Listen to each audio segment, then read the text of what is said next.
जय हिंद बच्चों, सब ठीक। और आज हम पढ़ने वाले हैं वेक्टर। और वेक्टर के द्वारा हम सीखेंगे उसमें का जो प्रॉब्लम है, जो न्यूमेरिकल है, उसको हम सोल्व करेंगे। और उसके लिए कौन कौन सा कंसेप्ट लगेगा इसके बारे में हम जानेंगे। ठीक है, चलो आइए। और ये आज का जो वीडियो है बहुत मजेदार होने वाला है, ध्यान से देखिएगा।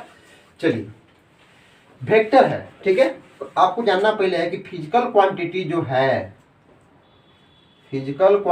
जो है उसको दो भाग में हम लोग डिवाइड कर देते हैं। ठीक है, पहला एक आपको वेक्टर क्वांटिटी बोल देता है, ठीक है।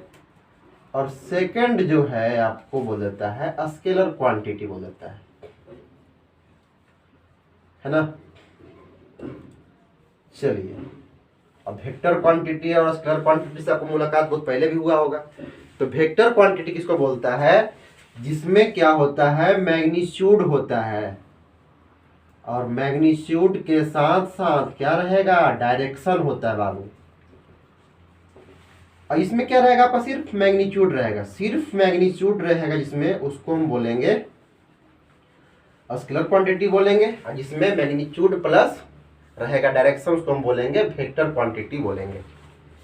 डायरेक्शन मतलब कोई भी जो लड़का है दौड़ रहा है, किधर दौड़ रहा है, ईस्ट दौड़ रहा है, वेस्ट जा रहा है, तो ये सब डायरेक्शन आते हैं। ठीक है, तो स्केलर क्वांटिटी में क्या आ जाएगा आपका, जिसमें सिर्फ मैग्नीट्यूड हो। फॉर एग्जांपल 5 kg, इसमें सिर्फ मैग्नीट्यूड है।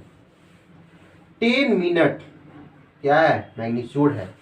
जिसमें सिर्फ और केवल सिर्फ मैग्नीट्यूड रहेंगे वो कहलाएंगे स्केलर क्वांटिटी।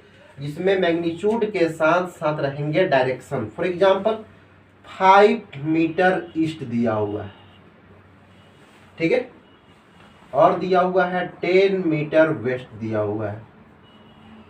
तो ये सब आपका क्या हो गया, वेक्टर क्वांटिटी हो गया। ठीक है, अब आइए सिखाते हैं आप लोग हम वेक्टर को रिप्रेजेंट करने के लिए। हम लोग वेक्टर को रिप्रेजेंट कैसे करते हैं, ठीक है। तो वेक्टर को रिप्रेजेंट करने के लिए हम लोग जो है यूज क्या करते हैं, तो एक हम यूज करते हैं एरो, ठीक है।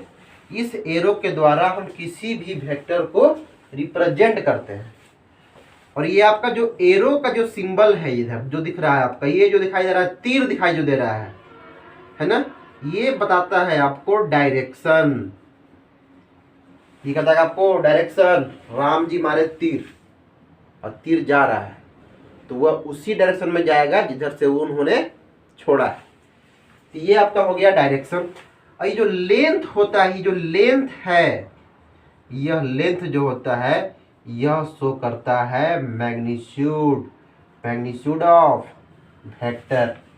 ये तीर जो गया आपका डायरेक्शन हो गया, ये आपका क्या हो गया, पूरा जो उसका लेंथ का हो गया आपका मैग्नीट्यूड हो गया। ठीक है, और इसके बाद जो है आप लोग इसको वीडियो को रोक करके भी आप लोग इसको नोट कर सकते हो। ठीक है, चलिए अब ध्यान दीजिए। वेक्टर को हम लोग जो मान लेते हैं कोई क्वांटिटी हमारा वेक्टर p है, ये हमारा p कोई है, इस पे हम लगाते हैं एरो, तो ये हमारा हो जाता है वेक्टर p हो जाता है, वेक्टर p हो जाता है।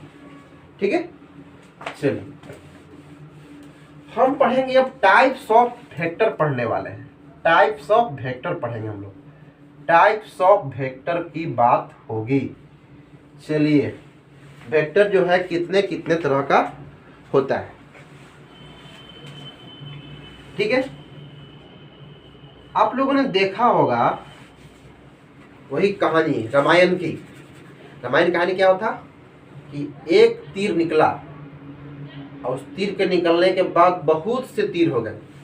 तो कुछ तीर हो गए पैरेलल हो गया, जो पैरेलल जो हो गया, तो वैसे वेक्टर्स जो पैरेलल होते हैं, एक दूसरे के पैरेलल होता है, एक होता है आपका है पैरेलल वेक्टर होता है,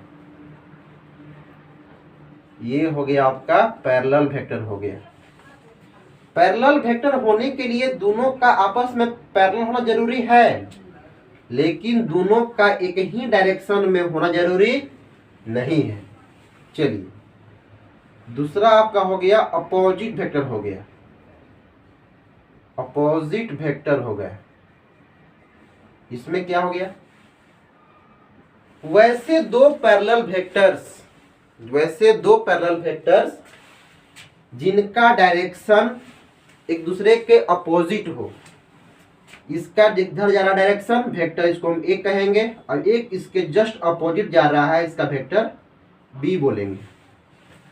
अपोजिट वेक्टर क्या होंगे, वैसे पैरेलल वेक्टर्स जिनका डायरेक्शन क्या हो, अपोजिट हो, एक दूसरे के अपोजिट हो, डेट इज क्या बोलेंगे, इसको हम लोग बोलेंगे vector A equal to minus vector B. इसका जस्ट क्या हो गया, ये उल्टा हो गया, या इसको आप कहोगे क्या, vector B equal to minus vector A कहोगे।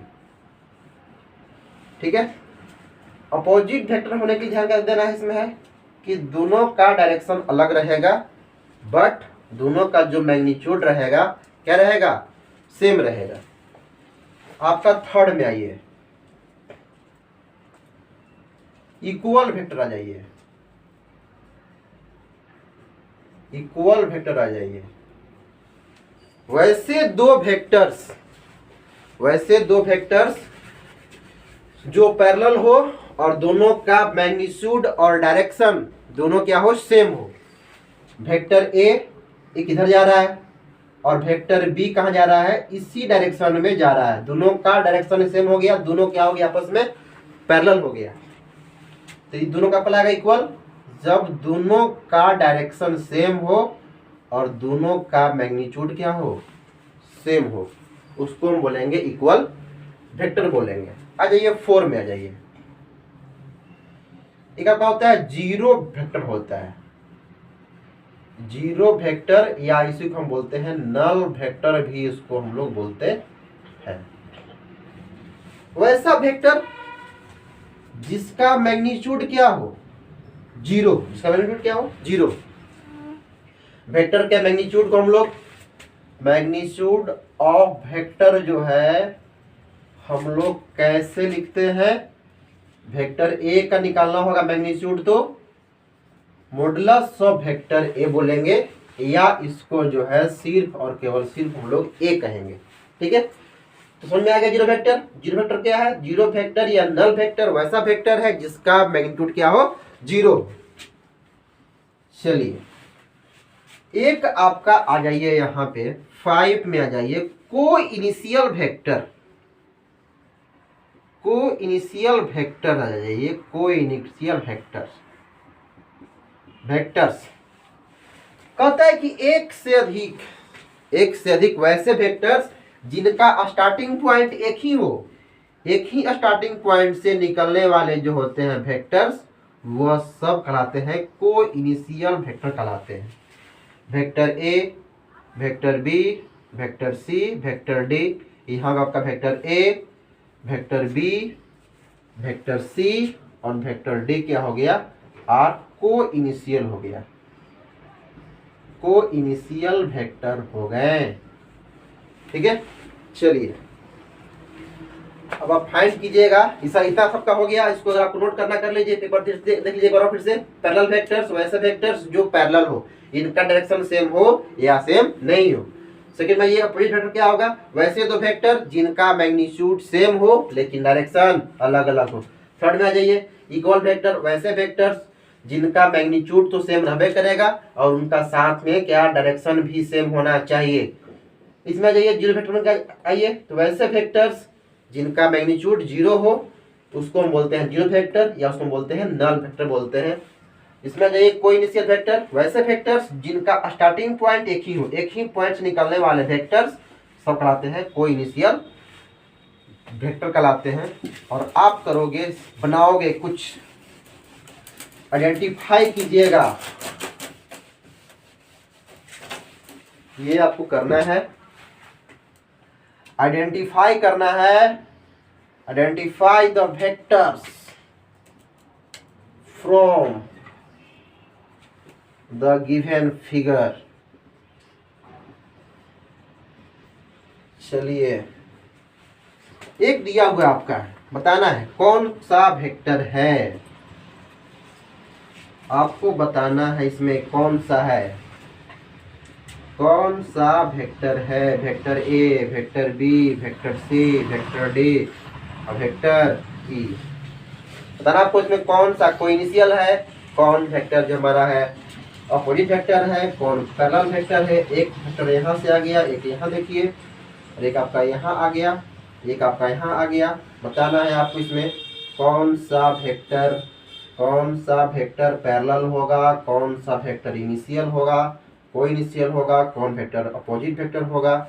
चलिए ये आपके पास दो फिगर है, इसको आप आइडेंटिफाई करोगे कौन सा वेक्टर किस तरह का है। चलिए कर लीजिए 1 2 3। चलिए अब आगे कीजिए, आप लोग कर लिए हैं तो ठीक है, मिलाइएगा।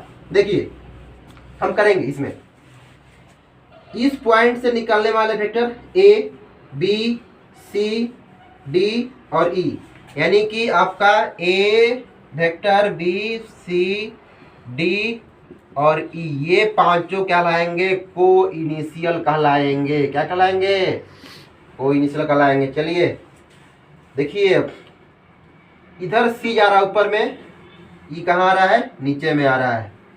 सी का जस्ट अपोजिट क्या हो गया, ई हो गया। सी का अपोजिट ई हो गया। ई कब होगा, जब सी का मैग्नीट्यूड और ई का दोनों का क्या होगा, आपस में बराबर होगा। इस तरह से क्या हो जाएगा, डी का अपोजिट क्या हो जा रहा है, बी हो जा रहा है। ठीक है, चलिए ये हो गया क्लियर। इसमें आइए, इसके पैरेलल ये वेक्टर, तो vector E parallel vector B, इस ये वेक्टर इधर में जा रहा है, ई जा रहा है इधर जा रहा है, ये इसका जस्ट क्या हो गया, अपोजिट हो गया इसका। तो vector A equal to minus vector D हो गया। इसका पॉइंट से ये जा रहा वेक्टर यहाँ, एक इधर जा रहा है, एक इधर जा रहा है, ये आपका हो गया ए वेक्टर, सी वेक्टर और ई जो हो गया ये हो गए को इनिशियल वेक्टर हो गए। चलिए इसको साफ करते हैं और हम आगे पढ़ेंगे। अब बहुत मजेदार होने वाला है, आपको हम बेसिक से शुरू किए हुए हैं और बेसिक से हम सीखेंगे, कोई भी न्यूमेरिकल आएगा आसानी से सोल्व हो जाएगा। ठीक है, चलिए आइए हम लोग पढ़ेंगे अब रिजोल्यूशन ऑफ वेक्टर,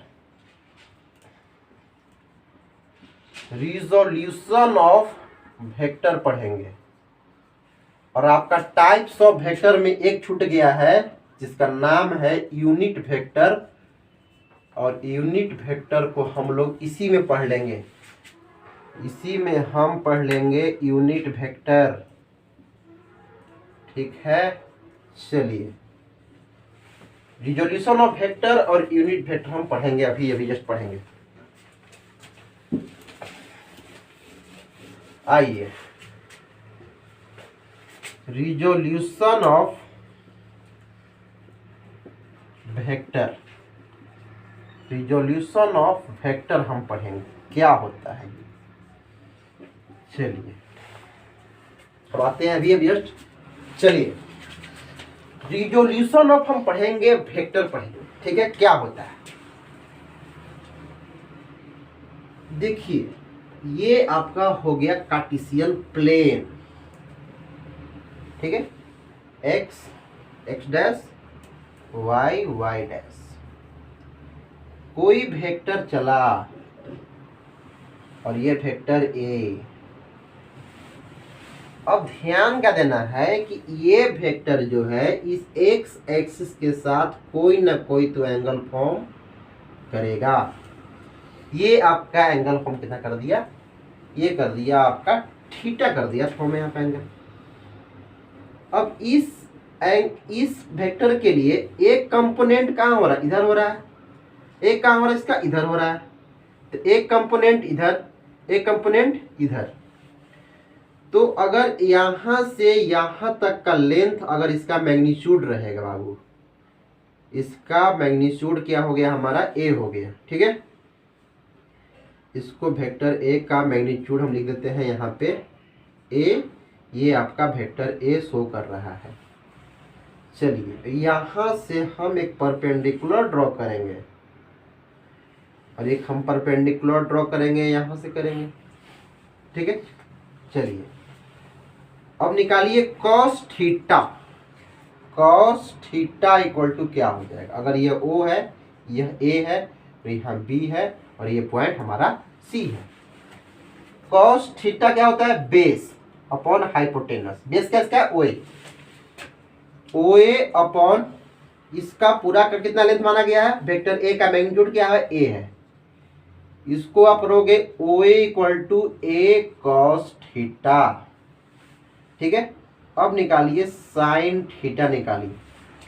तो साइन थीटा के सामने वाला परपेंडिकुलर हो जाएगा, तो ये हो जाएगा ए बी अपॉन हाइपोटेनस क्या इसका हो जाएगा, ए हो जाएगा।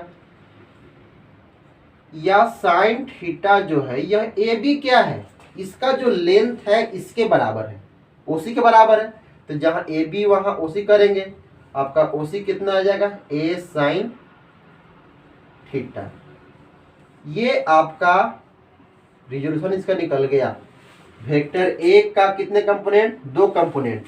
ये वेक्टर ए का कितना कंपोनेंट, दो कंपोनेंट, एक एक्स का एक वाई का। तो एक्स पे क्या हो जाएगा, ए कॉस थीटा। ये एंगल थीटा फॉर्म कर रहा है एक्स के साथ, तो ए कॉस थीटा। और जिसके साथ ये एंगल फॉर्म नहीं कर रहा है उसका बनेगा हमारा ए साइन थीटा। अब ध्यान देना है शॉर्ट में कि अगर एक्स एक्सिस के साथ कोई वेक्टर p मान लेते हैं कि अगर थीटा एंगल फॉर्म करता है, जिसका कितने कंपोनेंट, दो कंपोनेंट। एक कंपोनेंट किधर, एक्स की तरफ, एक कंपोनेंट कहाँ, वाई की तरफ। जो कंपोनेंट एक्स की तरफ है, तो एक्स की तरफ जो कंपोनेंट होता है उसको हम बोलेंगे, जो एक्स तरफ रहेगा उसको हम बोलेंगे कॉस, तो हो जाएगा p कॉस थीटा। और जिसके साथ ये एंगल फॉर्म नहीं कर रहा है, इधर हो जाएगा हमारा p साइन थीटा हो जाएगा। ठीक है, लेकिन अब हर जगह x के साथ थीटा फॉर्म करेगा एंगल, तो हर जगह x एक्सिस नहीं रहेगा, तब किसे निकालिएगा। तो उसके निकालने के लिए आसान सा ट्रिक बताते हैं। चलिए, इतना आपका हो गया। इस वेक्टर का दो कंपोनेंट, कॉस में और साइन में। कॉस में तो कॉस, तो x के साथ, साइन तो y के साथ। चलिए, इसके बाद जो है एक आप सपोज कीजिए प्लेन है, इंक्लाइन प्लेन है। इंक्लाइन प्लेन आप देखे होंगे बचपन में, झूला झूले होंगे, सरके होंगे, इस पर से सरकते सरके होंगे। मान लेते हैं प्लेन है हमारा है, और ये इंक्लाइन प्लेन जो है यह हॉरिजॉन्टल के साथ एक्स पे टिका हुआ है, यानी कि थीटा एंगल पे ये टिका हुआ है। एक ऑब्जेक्ट यहाँ पे जिसका मास है m, जिसका मास है m, हमने क्या बोला था कि हर जगह पर x और y नहीं रहेगा, तो हम वहां कैसे फाइंड करेंगे। तो वहां फाइंड करने के लिए हम लोग देखेंगे पहले कि जो मास वाला जो ये जो ऑब्जेक्ट है, इसका एक जो है इधर की ओर लगेगा, ठीक है, एक जो है हमारा इधर लग रहा है, और एक इसका जो फोर्स है, इसका जो मास है, इसका परपेंडिकुलर कहाँ लगेगा, इधर लगेगा, इसका फोर्स लगेगा mg लगेगा, इसका जो वेट होगा लगेगा सीधा परपेंडिकुलर लगेगा। ठीक है, तो एक इधर हो गया। और दूसरा जो हम लोग कंपोनेंट जो लेते हैं, हमेशा ध्यान देना है कि जब जिधर में हमको निकालना रहेगा उसके साथ परपेंडिकुलर हम लोग लेते हैं। चलिए, हम लोग परपेंडिकुलर लेते हैं, दूसरा एक्सिस का लेते हैं परपेंडिकुलर। यहाँ पे x था तो इसके साथ परपेंडिकुलर हमारा y था, यही ध्यान देना है। और देखिए, तो यहां हो गया हमारा, ये बन रहा है 90, कितना बन रहा है, 90 बन रहा है। अब इस मास से यहाँ mg लग रहा है, इसका दो कंपोनेंट, एक कंपोनेंट हॉरिजॉन्टल थी इंक्लाइन प्लेन की तरफ, इसके परपेंडिकुलर इधर लग रहा है, एक कंपोनेंट इधर, एक कंपोनेंट इधर। अब ध्यान दीजिए यहाँ पर कि ये 90 हो गया, ये बन रहा है थीटा, ये कितना बन जाएगा हमारा 90 माइनस थीटा बन जाएगा। जब ये हमारा 90 माइनस थीटा बन जाएगा तो ये कितना बनेगा, ये पूरा कितना एंगल 90 का है, तो 90 माइनस थीटा, तो 90 कट जाएगा, ये हो जाएगा प्लस थीटा, ये आपका हो जाएगा थीटा बन जाएगा, ये बन जाएगा आपका थीटा बन जाएगा। चलिए, एक बात ध्यान दीजिएगा हमेशा कि जिसके साथ जो वेक्टर एंगल फॉर्म करता है जो वेक्टर जिस एक्सिस के साथ जिसके साथ थीटा फॉर्म करेगा उसके साथ हमेशा कॉस लेगा, और जिसके साथ थीटा फॉर्म नहीं करेगा उसके साथ क्या लेगा, साइन लेगा। क्या लेगा, ये साइन लेगा। जिसके साथ देखो बाबू, देखो जिसको अगर इधर में वो बन रहा है, अगर ये थीटा फॉर्म कर रहा है, थीटा फॉर्म करेगा तो हमेशा कॉस, थीटा फॉर्म नहीं करेगा इधर हो जाएगा, ये हो जाएगा साइन। तो यहाँ थीटा फॉर्म कर रहा है, इसका हमारा पूरा का कितना मैग्नीट्यूड है हमारा mg, इधर क्या बन जाएगा mg cos थीटा, एक बनेगा आपका इधर mg cos थीटा, एक कंप्लीट हमारा आ गया। इसके साथ थीटा बन रहा है, इसका थीटा नहीं बन रहा है, इधर क्या बनेगा mg sin थीटा। समझ में आ गया होगा ये। चलिए हम बात करेंगे क्या करेंगे, देखिए क्या करते हैं बात हम लोग। यहाँ पे कह रहा है, क्या कह रहा है इसमें कि कोई भी वेक्टर x रहे या y रहे या x y ना रहे, जिसके साथ अगर थीटा एंगल फॉर्म करेगा, जिसके साथ ये वेक्टर थीटा एंगल फॉर्म करेगा उधर लगेगा हमेशा cos थीटा लगेगा, और साथ में इसका मैग्नीट्यूड लगेगा। इसका P है तो P का लगेगा मैग्नीट्यूड। जिसके साथ एंगल फॉर्म नहीं करेगा इधर लगेगा साइन, ये हो जाएगा आपका P साइन थीटा। इस वेक्टर का दो मैग्नीट्यूड P cos थीटा और P साइन थीटा लगेगा। ठीक है, चलिए ये आपका हो गया हमारा रिजोल्यूशन ऑफ वेक्टर हो गया। और हम पढ़ेंगे अब यूनिट वेक्टर पढ़ेंगे। यूनिट वेक्टर क्या होता है,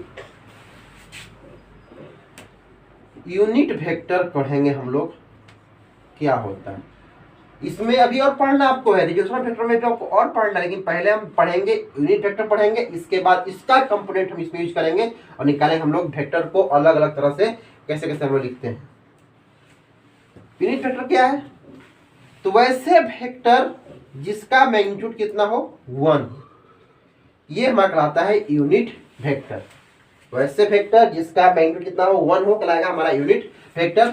और यूनिट वेक्टर को हम लोग जनरली जो लिखते हैं, कैसे लिखते हैं हम लोग, इसको पढ़ते हैं ए कैप, ये होता है हमारा है ए कैप होता है, और इसको किस निकालते हैं हम लोग, तो वेक्टर ए और बटा में वेक्टर ए का मैग्नीट्यूड निकालते हैं। इस तरह से हम लोग जो है निकालते हैं, हम लोग है यूनिट वेक्टर निकालते हैं। चलिए यूनिट वेक्टर इन कार्टेशियन प्लेन, इन कार्टेशियन प्लेन में यूनिट वेक्टर को हम लोग किस तरह से जानते हैं। चलिए मान लीजिए आपका एक्स एक्सिस हो गया, ये हो गया वाई, इधर हो गया आपका जेड एक्सिस हो गया। ठीक है, आइए अब एक्स एक्सिस की तरफ, मतलब कहने का अर्थ यह है कि यूनिट वेक्टर में जिसका मैग्नीट्यूड कितना हो 1 हो, इस पे एक ऐसा पार्ट लेंगे जिसका दूरी कितना हो 1 हो, कितना हो 1 हो। इस पे लेंगे कितना, जिसका दूरी कितना हो 1 हो, इसमें लेंगे हम लोग जिसका दूरी कितना हो 1 हो। इसी 1 को हम लोग आई कैप के द्वारा डिनोट करते हैं। इधर जब एक्स एक्सिस रहेगा उधर, इधर हम करते हैं जे कैप से, इसको हम करते हैं के कैप से, यानी कि आई कैप जो होता है वह होता है यूनिट वेक्टर एक्स के लिए, जे कैप किसके लिए होगा तो वाई के लिए होगा, और के कैप का हम किसको यूज करेंगे, जेड एक्सिस के लिए करेंगे। ठीक है, मान लीजिए कि हमारा आई कैप, हमारा सिंबल आई कैप क्या कर रहा है कि आई कैप कितना 1, जे कैप कितना बोल रहा है, इसका ही बोल रहा है 1, और के कैप कितना बोल रहा है हमारा, ये बोल रहा है 1, कि ये 1 है। अगर x पे हमको पता नहीं है कितना हमारा मान है, तो हम अगर x पे और कितना भी पॉइंट दें हम लोग, तो हम लोग इसको एक्स आई कैप लिखेंगे कब, जब x पर कोई पॉइंट रहेगा तब। जैसे रहेगा 3 0 रहेगा, 3 0 है कि पॉइंट x पर कब होगा, जब y 0 हो, तो 3 0 करना होगा, तो कहाँ पे होगा, हम करेंगे 3 इंटू आई कैप, और 3 इंटू आई कैप जो होगा यह शो करेगा इसको किधर कहाँ पे है। y पर रहने के लिए हमारा क्या रहेगा, 3 0 किस में रहेगा, ये ध्यान देना कि हमारा 2 डायमेंशन हम लोग पढ़ रहे हैं, 2 डायमेंशन सिर्फ इसमें x और y पढ़ रहे हैं हम लोग, है x और y पढ़ रहे हैं, x और y। अब x पर रहने के लिए पॉइंट हमारा y 0 रहेगा, और y पर पॉइंट होने के लिए हमारा कितना रहेगा 0, और कुछ भी रहेगा हमारा 2 रहेगा। इस पे हो जाएगा हमारा x 0, इस पे हो जाएगा हमारा y 0। 3 करना होगा in the form of unit vector, तो क्या हो जाएगा हमारा 3 आई कैप हो जाएगा। 3 क्या हमारा x का है, ये किसका हमारा y का 2 है, हो जाएगा 2j हो जाएगा। ठीक है, अगर यहाँ z रहेगा, अगर तीनों का हो गया, तीनों का अगर हो गया कि एक्स वाई जेड अगर तीनों अगर आ गया तो करना क्या है कि एक्स, अब एक्स पे पॉइंट कब रहेगा, जब एक्स रहेगा बाकी दोनों क्या रहेगा, जीरो रहेगा। पॉइंट वाई पे कब होगा, जब जीरो रहेगा एक्स वाई में रहेगा लेकिन जेड क्या रहेगा, जीरो रहेगा। और यहाँ पर कब रहेगा, जब एक्स जीरो वाई जीरो और जेड रहेगा। अगर एक्स पे है इधर तो करेंगे हम लोग एक्स आई कैप, इधर रहेगा तो हमारा हो जाएगा वाई जे कैप, और इधर रहेगा कितना हो जाएगा हमारा जेड के कैप हो गया। ठीक है, चलिए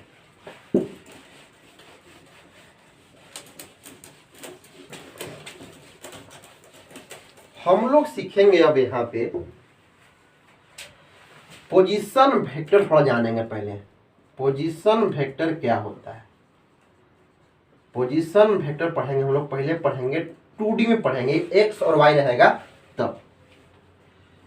चलिए कोई पॉइंट P है जिसका कोऑर्डिनेट कितना है एक्स वाई, और पॉइंट P एक्स पे है, मतलब ये जो है डिस्टेंस, ये जो है ये कितना दूर है वाई से, वाई से कितना दूर है ये हमको शो करता है एक्स। ये पॉइंट जो है वह एक्स से कितना दूर है ये हमको शो करता है वाई। एक्स क्या शो करता है, distance from Y axis, distance from Y axis, ये करता है डिस्टेंस फ्रॉम एक्स एक्सिस। ठीक है, चलिए पॉइंट P था, और पॉइंट P को हमको बताना है पोजीशन वेक्टर। ये हमारा हो गया पोजीशन वेक्टर, O से हो गया, OP हो गया हमारा पोजीशन वेक्टर हो गया। अब x है तो x कहता है कि क्या है कि x जो है पूरा डिस्टेंस कितना दूरी है यहाँ से, तो हमको पता नहीं है कि हमको x में 1 से मल्टीप्लाई करेंगे और जितना दूरी होगा ये हमारा सब शो कर देगा। यानी कि 1 के लिए हम यूज करेंगे i कैप, यानी कि i जो होता है x के लिए हमारा होता है यूनिट वेक्टर, हो जाएगा x इंटू आई कैप। x के अलग अलग मान के लिए हमारा ये बदलते रहेगा।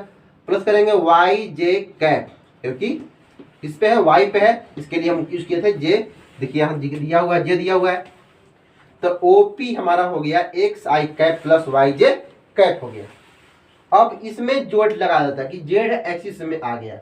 अब यहाँ P का जो कोऑर्डिनेट है वो हो जाएगा x y और z हो जाएगा, और इसका जो डिस्टेंस x से कितना है, y से कितना है और z से कितना है इसका डिस्टेंस। ठीक है, तो हो जाएगा कितना, इसको लिखेंगे क्या कि एक्स आई कैप प्लस वाई जे कैप प्लस जेड के कैप, ये हमारा इसका हो गया पोजीशन वेक्टर। फॉर एग्जांपल अगर कहे कि find the position vector, find the position vector of point P दिया -2 3 1, इसका निकालना है हमको, पोजीशन वेक्टर निकालना है। ठीक है, निकालो इसको, देखो कितना आ रहा है, निकाल के देखो बच्चा कितना आ रहा है। चलो निकाल लिया, कितना आया होगा, कितना आया होगा, जो x में रहेगा पहले x वाला रहेगा उसमें लगा देंगे i, तो x में कितना p निकल रहा है हम लेंगे यहाँ o से, हो जाएगा हमारा OP हो जाएगा कितना, -2 है x का तो -2 आई कैप प्लस 3 का हो जाएगा 3 जे कैप और प्लस 1 का हो जाएगा 1 इंटू के कैप, यानी हो जाएगा -2 आई कैप प्लस 3 जे कैप प्लस के कैप हो जाएगा। ये आपका आ गया पोजीशन वेक्टर आ गया। अब इसका निकालना होगा, मैग्नीट्यूड निकालना होगा। मैग्नीट्यूड मतलब इसका लेंथ, तो इसका स्क्वायर प्लस इसका स्क्वायर, क्योंकि हमारा क्या ये हाइपोटेनस ना है, तो P का निकालना होगा मैग्नीट्यूड। तो पूरा कितना था हमारा, पूरा एक्स आई कैप है, पूरा कितना है एक्स आई कैप है, इतना पूरा कितना है एक्स आई कैप है, तो इसका हो जाएगा हमारा कितना X square plus Y square plus Z square हो जाएगा। तो कितने के मन में आया होगा, बोले सर कि एक्स आई का होता है स्क्वायर, सर यहाँ एक कैसे हो गया, तो हम बताएंगे आपको आगे, प्रोडक्ट बताएंगे कि आई का प्रोडक्ट क्या होगा, जे का प्रोडक्ट क्या होगा, बताएंगे आगे। लेकिन इसका समझिए अभी कि एक्स वाई है तो सिर्फ हो जाएगा X square plus Y square, अगर तीनों है तो हो जाएगा X square Y square plus Z square का √1 हो जाएगा। ठीक है, चलिए जब इतना जानिए, अब इसको अभी आगे बताने वाले हैं अभी हम। चलिए अब आपका हो गया खत्म यूनिट वेक्टर आई जे कैप करने के लिए। तो हम बता रहे थे आपको रिजोल्यूशन ऑफ वेक्टर, और रिजोल्यूशन ऑफ वेक्टर की थोड़ा सा हम पढ़ेंगे कॉन्सेप्ट। बस आज का सेशन जो हम लोग यही खत्म करेंगे। फिर जो है एक आपको अगले वीडियो में बताया जाएगा कि न्यूमेरिकल जो है कैसे कैसे आएगा, और उसके बारे में बताया जाएगा कि कैसे उसको हम सोल्व करेंगे। तब तक आप बेसिक कॉन्सेप्ट जितना पढ़ाया गया है उतना आप ध्यान दीजिएगा। चलिए एक बार फिर से आ जाइए, resolution of vector, resolution of आ जाइए वेक्टर आ जाइए। कहता क्या इसमें है कि कोई भी वेक्टर है, मान लीजिए कोई भी वेक्टर है जो x के साथ अल्फा एंगल फॉर्म कर रहा है, y के साथ बीटा एंगल फॉर्म कर रहा है, और z एक्सिस के साथ जो है ये गामा एंगल फॉर्म कर रहा है। मान लीजिए कि वेक्टर का जो है पॉइंट था यहाँ पे P पॉइंट या A पॉइंट, मान बोथ P हो गया। अब ए ले, तो अब ए लो, यहाँ पे x y z हो गया, ठीक है। चलो x y z हो गया। हम पहले फाइंड करेंगे कि OA वेक्टर का हम लोग किस तरह से लिख सकते हैं। बताया गया अभी x है तो एक्स आई कैप प्लस वाई जे कैप प्लस जेड के कैप हो गया। ये हमारा हो गया OA वेक्टर का पोजीशन वेक्टर निकल गया हमारा। ये अल्फा एंगल फॉर्म कर रहा है। इस वेक्टर के यहाँ पर कितने कितने कंपोनेंट, एक ये हो गया x वाला हो गया, एगो y वाला हो गया, एगो z वाला हो गया। फिलहाल हम बात करते हैं x और y एक्सिस को दिमाग में रख करके बात करते हैं। अगर x y रहेगा तो एक्स आई कैप प्लस वाई जे कैप, ठीक है। अब x क्या है, तो x क्या है बताया गया था कि जिसके साथ ये एंगल फॉर्म कर रहा है, जिसके साथ ये एंगल फॉर्म कर रहा है, तो कॉस अल्फा और इसका मैग्नीट्यूड तो क्या हो जाएगा, OA हो जाएगा। OA x का मान क्या है, तो इसका मैग्नीट्यूड, और जिसके साथ ये एंगल फॉर्म कर रहा है तो OA कॉस अल्फा इंटू आई कैप प्लस y क्या है, तो y के साथ भी क्या एंगल फॉर्म कर रहा है, बीटा, जिसके साथ एंगल फॉर्म करेगा उसके साथ कॉस, तो कॉस बीटा, और इसका मैग्नीट्यूड क्या हो गया हमारा, OA हो गया, इंटू हो जाएगा जे कैप। अगर हम लोग OA के मैग्नीट्यूड को लिखते हैं सिर्फ A से, हो जाएगा A cos alpha I cap plus A cos beta into J cap हो जाएगा आपका वेक्टर OA, या वेक्टर OA को हम लोग अगर वेक्टर A से लिखते हैं। सिमिलरली अगर हम बात करेंगे 3 डायमेंशनल बात करेंगे इसको हम लोग, तो 3 डायमेंशनल जब बात करेंगे तो जिसके साथ बनाता है एंगल उसके साथ कॉस, तो हो जाएगा A कॉस अल्फा, क्योंकि अल्फा बना रहा है x के साथ, ये हो जाएगा आई कैप प्लस इससे क्या बना रहा है, बीटा बना रहा है, तो ये हो जाएगा आपका A cos beta into J cap, और इसके साथ क्या बना रहा है, गामा बना रहा है, तो हो जाएगा A cos gamma into J cap हो जाएगा। ये आपका वेक्टर आ गया, ठीक है। इसको क्या करता है, कोई कोई कहता है कि इसको हम लोग ऐसे लिख सकते हैं वेक्टर A को A cos alpha into I cap हो गया। जिसके साथ एंगल फॉर्म किया कॉस, और जिसके साथ एंगल फॉर्म नहीं किया उसके साथ साइन, तो इसको हम लोग करेंगे A sine alpha into J cap. ध्यान देना है यहाँ पे कि बीटा एंगल फॉर्म नहीं कर रहा है। अब ये वेक्टर जो है इसके साथ सिर्फ और केवल सिर्फ अल्फा एंगल फॉर्म कर रहा है।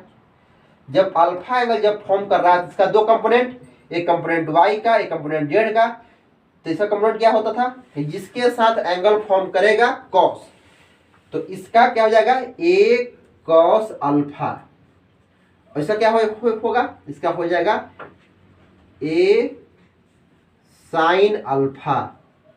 ये साइन अल्फा कब, जब ये एंगल फॉर्म नहीं कर रहा है तब। तो जब ये एंगल फॉर्म जब नहीं कर रहा है, सिर्फ अगर अल्फा एंगल फॉर्म कर रहा है, तो इसका हो जाएगा A cos alpha into I cap plus A sin alpha into J cap हो जाएगा। लेकिन अगर अलग अलग अगर एंगल फॉर्म करेगा, तो अगर हम लगाते हैं cos, तो यहाँ cos अल्फा, cos बीटा और cos गामा, अल्फा बीटा और गामा जो है रिस्पेक्टिवली एक्स एक्सिस के साथ, वाई एक्सिस के साथ और जेड एक्सिस के साथ ये एंगल फॉर्म कर रहा है। और अगर सिर्फ अगर एक एंगल दिया हुआ है, सिर्फ अगर एक एंगल दिया हुआ है तो इसको आप फाइंड भी कर सकते हो 90 माइनस अल्फा करके। अगर ये आपका अल्फा दिया हुआ है, इसको आप 90 माइनस अल्फा करके फाइंड कर सकते हो। तो फाइंड करोगे, अगर ये अगर एंगल यूज करोगे तो यूज करोगे कॉस, अगर ये अगर एंगल यूज कर रहे हो तो करोगे कॉस, लेकिन अगर ये अगर एंगल अगर यूज करो दोनों के लिए यूज करोगे अल्फा। उम्मीद है कि तुम लोग समझ गए होगे। तब तक जो है इसको समझो ध्यान से, और हम जो है अगला वीडियो में मतलब कल जो है आप बताएंगे न्यूमेरिकल सॉल्व करने के लिए इस पर कैसे कैसे न्यूमेरिकल सॉल्व होता है। तो ध्यान देना यही है कि वेक्टर ए जो है ए cos अल्फा ए sin अल्फा, जब एक ही अल्फा एंगल फॉर्म करेगा तब ध्यान देना है। यहाँ पर जरूरी बात ये ध्यान देना है, और यहाँ पे करना है अल्फा बीटा गामा कब, जब अलग अलग एंगल फॉर्म करेगा तब। तब तक के लिए धन्यवाद, मिलते हैं फिर हम लोग अगले वीडियो में। जय हिंद।